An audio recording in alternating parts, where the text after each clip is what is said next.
सरस्वती जी और उनकी बहू रश्मि के बीच एक दिन बहस छिड़ जाती है।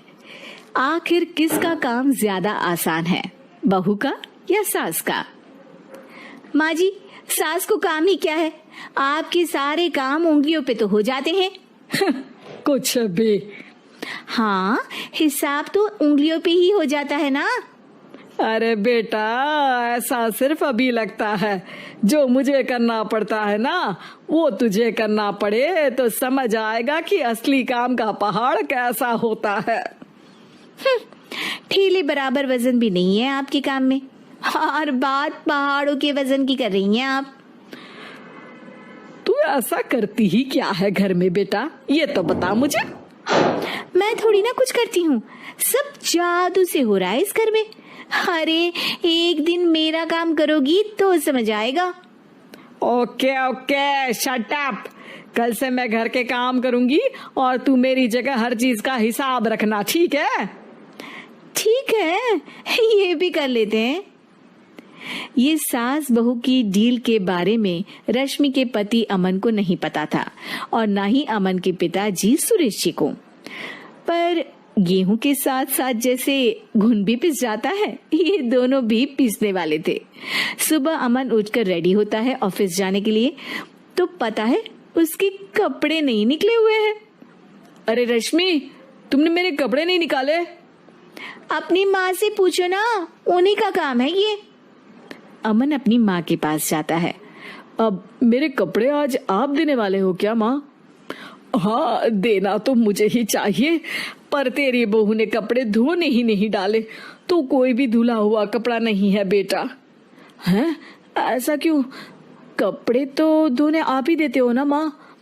अरे बहू ने तुझे बताया नहीं, अब हम अदल बदल गए हैं। मैं अब बहू और तेरी बीवी सास। अमन परेशान हो गया।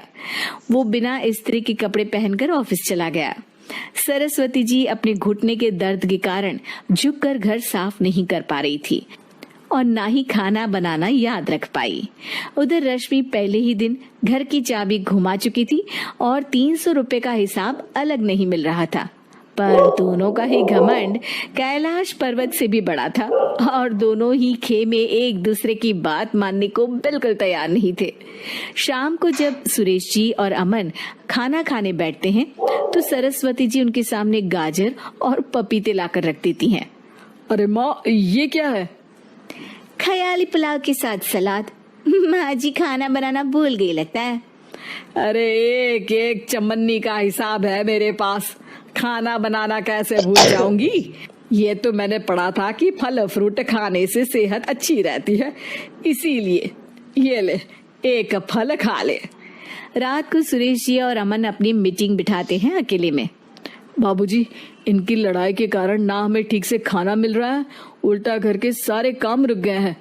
हाँ बेटा, 2 भैंसों की लड़ाई में बेचारे खेत के पौधों का भी नुकसान हो रहा है। पर पापा, क्या बताऊं आपको, मैंने माँ को इस महीने की 2 तारीख को बिजली के बिल के पैसे दिए थे। आज बिल भरने के लिए मांगने गया तो पता चला कि रश्मि उन पैसों से गैस सिलेंडर ले आई। अच्छा, तो सिलेंडर के पैसों का क्या हुआ? अब सिलेंडर के तो कोई पैसे नहीं थे बाबूजी, हमारे घर पर गैस की पाइपलाइन लगी है ना। बेटा, इन दोनों का कुछ करना पड़ेगा, नहीं तो अपने घमंड के चक्कर में पूरा घर बर्बाद कर डालेंगे ये दोनों। अमन और सुरेश जी काफी सोच विचार के बाद एक निष्कर्ष पर पहुंचते हैं। रात ही को दोनों अपनी पत्नियों की अलमारी से नई साड़ी निकालते हैं और सुबह जब रश्मि और सरस्वती जी उठते हैं तो देखते हैं कि दोनों पति साड़ी पहनकर चढ़ाव पर सब्जियां काट रहे हैं।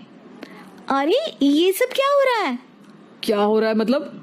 आप दोनों अदल बदल हो सकते हो तो हम क्यों नहीं? अरे क्या मतलब? नहीं नहीं, मेरी भी बचपन से किसी की बहू बनने की इच्छा थी, तो आज से सरस्वती तुम बड़ी बहू, मैं मिडल बहू और अमन छोटी बहू। अरे लेकिन सब घर पर बैठ जाएंगे तो कमाएगा कौन? ये घर कैसे चलेगा? अब वो तो भैया या बाकी लोग जाने, अब हमने भी अदल बदल कर ही लिया है तो कुछ नहीं हो सकता। रश्मि और सरस्वती जी को समझ में आ जाता है कि उन दोनों की आपस की डील के वजह से इन दोनों को बहुत तकलीफ हो रही है और उनके ईगो ने दूसरों को कितनी यातनाएं दी है। अब असल में माँ जी आप सही थी, सास बनना बहुत मुश्किल है। अरे हाँ बेटा, और तू भी, मुझसे तो नहीं हो पाया सब घर के काम, वापस बदल ले क्या? हाँ हाँ बिल्कुल माँ जी, और अब आप दोनों भी बदल लीजिए, कोई आ गया तो आप दोनों को देखकर क्या सोचेगा। अच्छा है, आप दोनों के समझ में ये बात तो आई। मैं फटाक से कपड़े बदल लेता हूँ। अरे रुक जा बेटा, एक फोटो ले लेती हूँ तेरी। मेरी बेटी होती तो तेरे जैसी ही दिखती साड़ी में। और मेरा फोटो